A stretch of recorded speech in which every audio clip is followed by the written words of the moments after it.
بسم الله الرحمن الرحيم. اللهم صل على سيدنا محمد. اهلا بيكم يا حبايبي في فيديو جديد. ان شاء الله في الفيديو ده النهارده انا هطبخ سلق. دي مش سبانخ، علشان احنا دلوقتي اللي موجود عندنا السلق. لسه فاضل شويه كده على السبانخ، وطبعا السلق والسبانخ الاتنين واحد. يلا بينا اقول لكم على المقادير. ده السلق اهو زي ما انتم شايفين كده. دول حزمتين من السلق، جبتهم وغسلتهم، وطبعا بتنقي الوحش اللي فيهم وتغسليه كويس. وبعد ما تغسليه تسيبيه ينشف شويه من ميته، وبعدين تخرطيه بالشكل ده. ومعايا هنا حزمه من الشبت، حزمه واحده بس من الشبت، بتخلي طعمه جميل قوي. وطبعا اللحمه اهي معايا، هعملها مسلوقه علشان ناخد الشوربه بتاعتها للطبيخ. معايا هنا نص كيلو من عصير القوطه،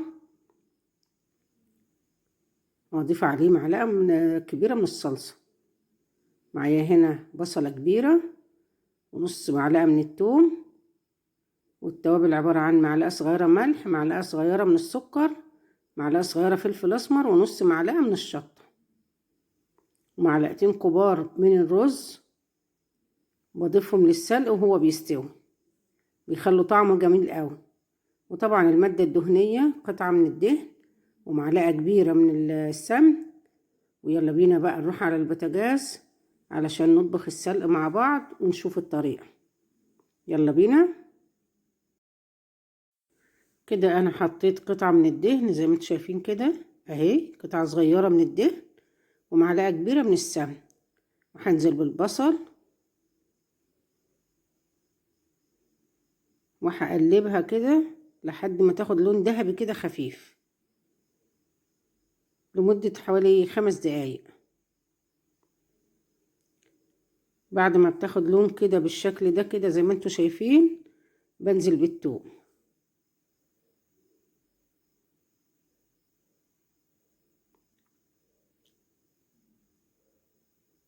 هقلب بقى الثوم والبصلة مع بعض كده لحد ما يحمروا شوية عن كده كمان، يعني ياخدوا لون ذهبي كده غامق شوية، مع التقليب المستمر طبعا عشان يبقى كله البصل والثوم كله لون واحد.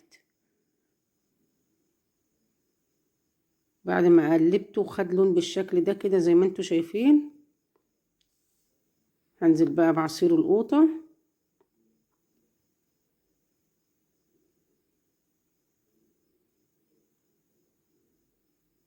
مع التقليب طبعا المستمر كده اللون كله بيبقى واحد والطعم بيبقى جميل قوي.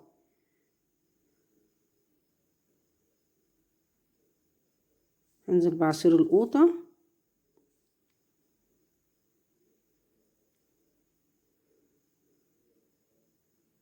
الطبخة دي لذيذة جدا.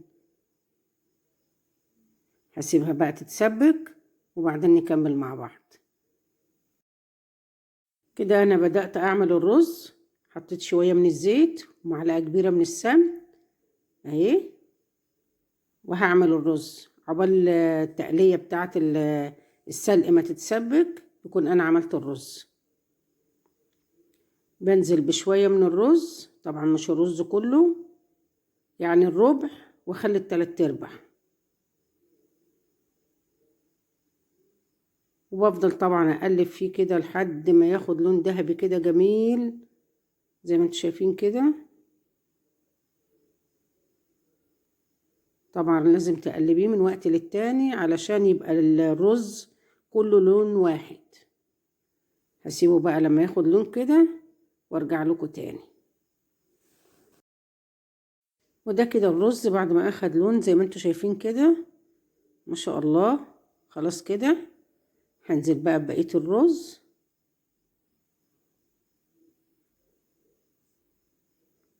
وهقلبه لحد ما ينشف من ميته.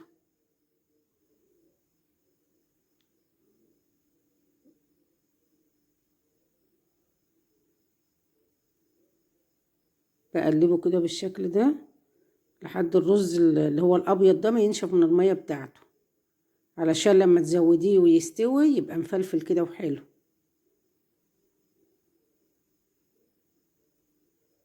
كده خلاص انا قلبته حوالي دقيقتين، هنزل بقى بنص معلقة كبيرة من الملح عليه وبقلبه بالشكل ده كده.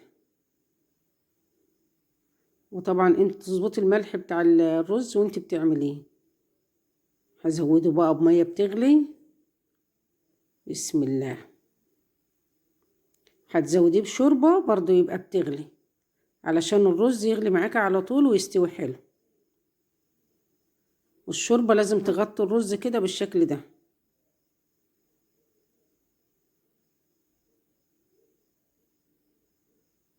هغطيه بقى واسيبه يغلي غلوتين كده حلوين. يعني الاول ما احس ان هو شرب المية بتاعته دي، انا واحدة من الفلفل الاسمر.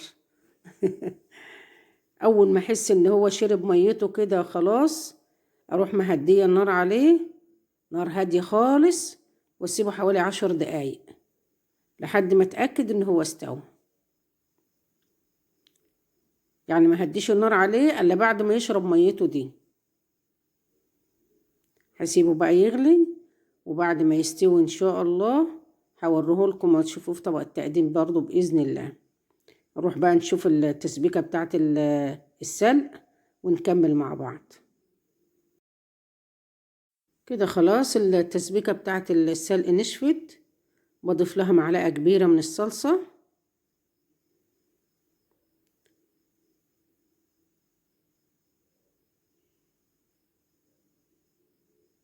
وبنزل بالتوابل.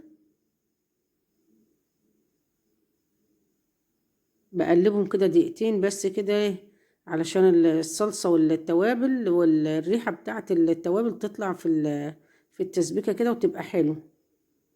هقلبها دقيقة كده ولا دقيقتين يعني بالكتير، وبعدين هنزل بالسلق. بسم الله. مقلقوش والله طعمه جميل ما شاء الله زي العسل.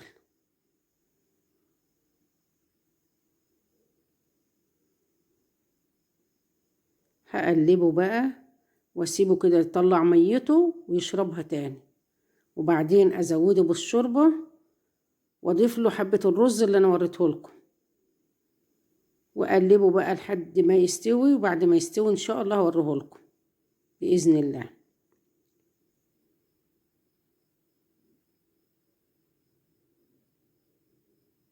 معرفتش اوري لكم الحتة اللي انا زودت فيها الشوربة ديت ونزلت بالرز علشان التليفون فصل.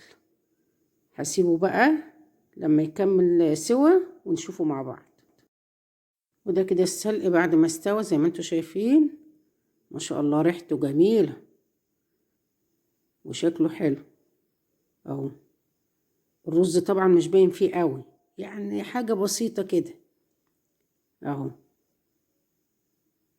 هسيبه بقى يكمل سوا كده واطفى عنه. وده الرز بعد ما استوى زي ما انتوا شايفين اهو. وهغرفه بقى ونشوفه مع بعض في طبق. وده السلق بعد ما غرفته زي ما انتوا شايفين كده. ما شاء الله ريحته حلوة وشكله حلو وطعمه ان شاء الله يبقى احلى. وده الرز المحمر اللي واحدة وواحدة. ودي اللحمة في الشوربة والبتنجان المخلل. وبالحنا والشفا اللي هياكل. بتمنى لو الفيديو عجبكم تعملوا لايك وشير وتشتركوا في القناة عشان يوصلكوا كل جديد. اشوفكم على خير الفيديو الجاي ان شاء الله.